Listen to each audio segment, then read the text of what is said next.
Well, hello and welcome to I Love Gay today. And we are here today with Eyck from EveryQueer. How are you? I'm doing well. How are you?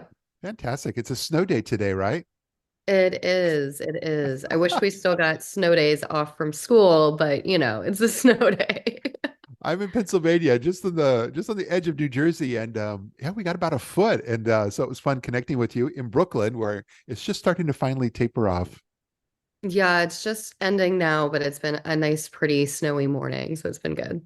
But it was fun because the fact that you're in Brooklyn and in New York, I haven't seen you in a little bit, but when we were together at the New York Travel and Adventure Show, and that's just another one of those ways that you've just continually kept yourself out there and present over all these years at conferences and conventions and so forth. And I loved seeing you there.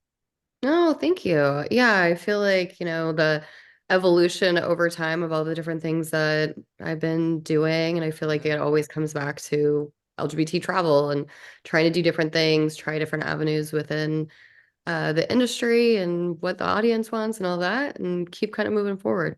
Yeah, but I know I'm trying to think the first time I believe I saw you, I remember it was kind of remember it was an IGLTA panel at one of the conferences there. And but there you were, you're on stage and you were talking kind of at the very beginning when we were talking about influencers before they even people before folks even know there was content creators and then there's millennials and you were trying to help the audience and the destinations and hotels just kind of understand a little bit about some of this new technology, new stuff that was coming along.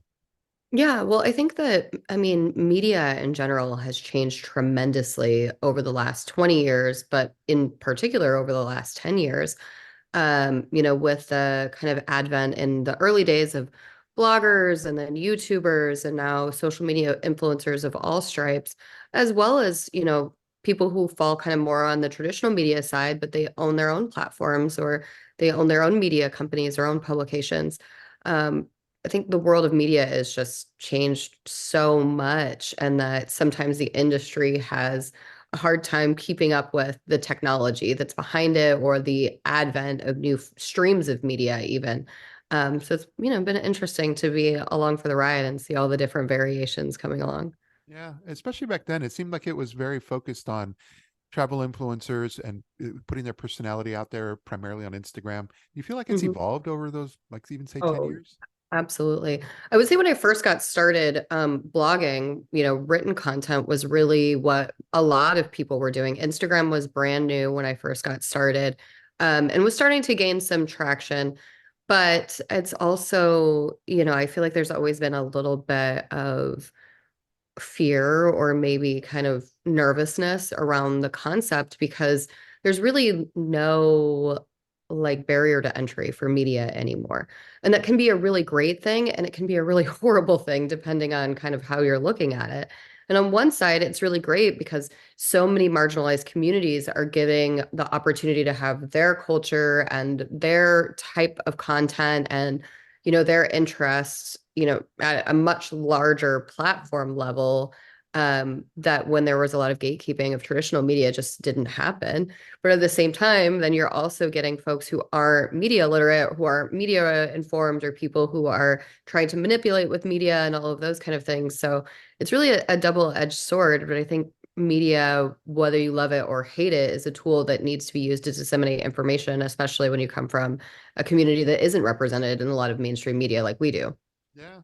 Well, I think also, especially you're on the board of IGLTA now, and but I always feel like in the travel world, IGLTA helped play a kind of a key role because they started bringing and inviting influencers in with journalists to be able to kind of mingle and mix and also get to know some of the destinations and for the destinations and hotels and so forth to get to know them, and that seemed to help a bit in terms of being able to kind of filter through and figure out who's real and who's not. Right. Well, and the IGLDA has really done a great job of bringing folks from all different sides of the industry together and giving people an opportunity to meet and connect. But you're right. There, I think on the media front, we have more in common than we don't. And I think, there's always a little bit of like infighting, eye rolling within, any industry of, oh, another photo or do you really need to know how many thread count are in the sheets? What, depending on which side of the aisle you're falling on with those comments. But we're doing the same thing. We're telling stories, we're communicating to our community, we're encouraging a love of travel, all of those. So Yeah, I love what IGLTA has done and what they continue to do for everybody in the community, but particularly for media. Yeah. Have you seen like some of the content that you've created, whether blog posts or video, any of that? Have you seen it ever used by some of your clients and so forth as some of their marketing material as well? Oh, definitely. We have clients who buy stuff all the time, Yeah. who do, yes, we've done a ton of that. But it's always cool to be able to see things, whether it's in print or whether it's, we had one of the destinations, Oxnard, California, put our campaign on a billboard during their Pride celebration, and they Yeah. used some of our imagery in ads that they did for their campaign around the world. In 2019, World Pride did a lot of stuff with our imagery and all of that. So, Yeah. yeah, but it's always every single time it feels fun and exciting and really neat, especially when, the people that you're working with really love what you do. I feel like that validation is the ultimate high in this kind of work. I love hearing that. My business partner's husband is from Oxnard. Really, Yes, yes. It's a very small world. random coincidence. I know. But yeah, but beyond all that, I mean, like I said, I first saw you, you were on a panel at IGLTA, but you have spoken at so many conferences and so forth. And you do a lot when you're, in my opinion, when you're really out there kind of educating and bringing the message out to where some of the folks are at in even more mainstream conferences. Yeah, definitely. I would at this point I probably do maybe like twice a month between like in-person conferences and webinars and stuff. Love it. Like I feel like my like pathway into this industry was a little bit different than a lot of other people. I was an activist before I got started in travel and worked for some of the largest LGBT youth nonprofits.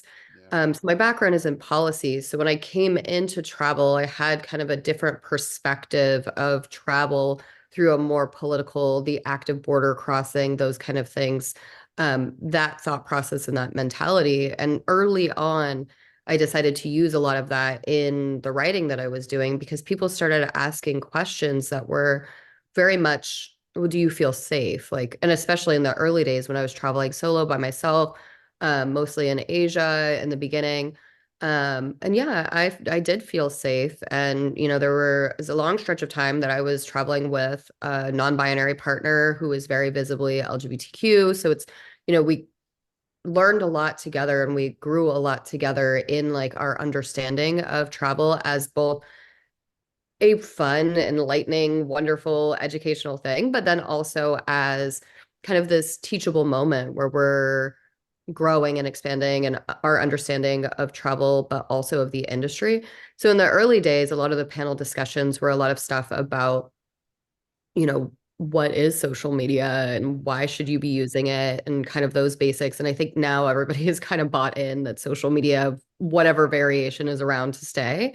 So now it's become a lot more around, well, how do we strategically build out a message? How do we include like intersectionality in our diversity, equity, and inclusion programming throughout these different brands that we're working with? Yeah. And it's been a really fun journey along the way. Yeah. It's interesting when you say that. I've always told folks it mirrors a lot of when the internet was first coming along in the mid 90s. There was just that disconnect. A lot of folks thought it was going to be like a CB radio, it's going to be a phase and so forth. But it grew into its own where now we don't even think twice about it. And out of all the other changes that came along, I always feel it's social in all of its forms: Facebook, LinkedIn, TikToks. But all of that was kind of like that next big shift because it took the internet's connectivity and it got us all engaged with each other for better or for worse. And that's where I agree with you that it's just really evolved into this place that really has set kind of a future for unlimited potential in some ways. Yeah, definitely. And it's so much more personal than Yeah. forms of media in the past, whether it's video or podcasting or, things where you can see your face or see your voice. You have much more of a connection with an audience than, reading something in the past or, looking through a magazine and seeing an article. And you kind of build these parasocial relationships online that really give people insight into who you are as a person. Now, often that's a one-way mirror, so pros and cons there. But people feel like it's having a conversation with a friend who's making a recommendation rather than somebody trying to sell them something, or, maybe there's some ulterior motives to whatever they're talking about and their content that's more or less advertorial. So I think the changes are going to happen. And I think the scare tactics are always going to happen. We're seeing that with AI, right? Like everybody's terrified that AI is going to be the end of every creative field. And I don't think that's going to happen. And just like social media was not the end of journalism, we're going to change, we're going to adapt, and the types and forms of content that we're putting out there are going to change. And hopefully we'll be able to, have a little bit of pie for everybody to go around. Well, I think the most important piece is what brought us together here when I saw you in New York was that I'm excited because you're really taking this to that next level, which I think is a huge step. And you're creating the Queer Media Summit for next year in New York. But Yeah. I think everybody's kind of learned a little bit about everything that from what you're thinking. But yeah, tell us a little bit about what they can expect there. Sure. So we're hosting Queer Media Summit in February of 2025, so a full calendar year. And we're working with Marriott Marquis in Times Square, which has been great. And New York City Tourism is going to be working with us as well. So it's really, I go to all of these different conferences, whether they be travel conferences or whether they're more mainstream events. Um, and I talk about LGBTQ issues and I talk about LGBT media in particular at a lot of these events. Yeah. And I kind of realized that there's not a space for LGBTQ media to come together and really just kind of exist within our own subset of the industry. Sure, there's, amazing influencer conferences like Playlist Live that are absolutely massive, but that doesn't really fit the bill. And there's incredible things that are, travel specific like IGLTA, but it's not just for media. And Queer Media Summit isn't travel specific. It's open to all different forms of media, whether they be content creators, influencers, traditional journalists, freelancers, the kind of gamut. And we're really excited to see something that is one part professional development and one part business and networking opportunities. Because really, the needs of different people, depending on what side of the media they fall on, are unique and different. If you're more of a traditional journalist, you may not need as much professional development in writing or storytelling, but maybe it's about building a personal brand so that you can get the attention of editors more. Or if you're a publisher or a content creator, you need to meet these brands in order to have sponsored content. So the first day we'll be doing amazing panel discussions, a keynote session, all of our speakers. And on the second day, it'll be a one-on-one media marketplace. So folks can have the opportunity to network, meet with different publicists and PRs and brand managers from all of these different great brands that we're going to be having there, and really be able to utilize that time efficiently and effectively and make the connections that make sense for them, whether it's, looking to be hosted on a press trip or having a brand campaign or really just getting ideas for stories on an editorial level. We're excited to be able to fill a lot of needs. And on the brand side, have a lot of LGBTQ people of different backgrounds and different creative styles so that they can really learn how to build out a brand campaign or messaging that is welcoming and affirming for our community. So I'm excited. It'll be great.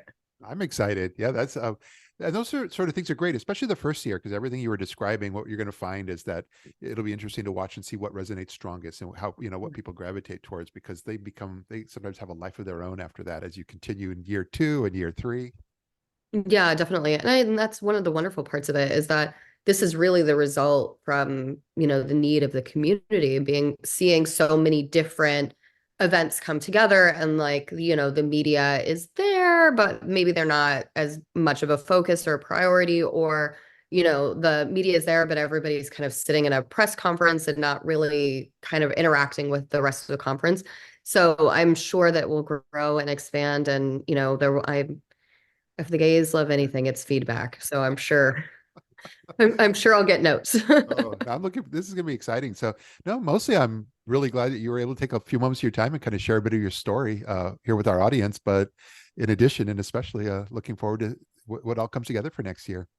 Yeah, well, thank you so much for having me. I appreciate it. Absolutely. Well, thanks. Take care. And it feels good, so good, coming back again. That's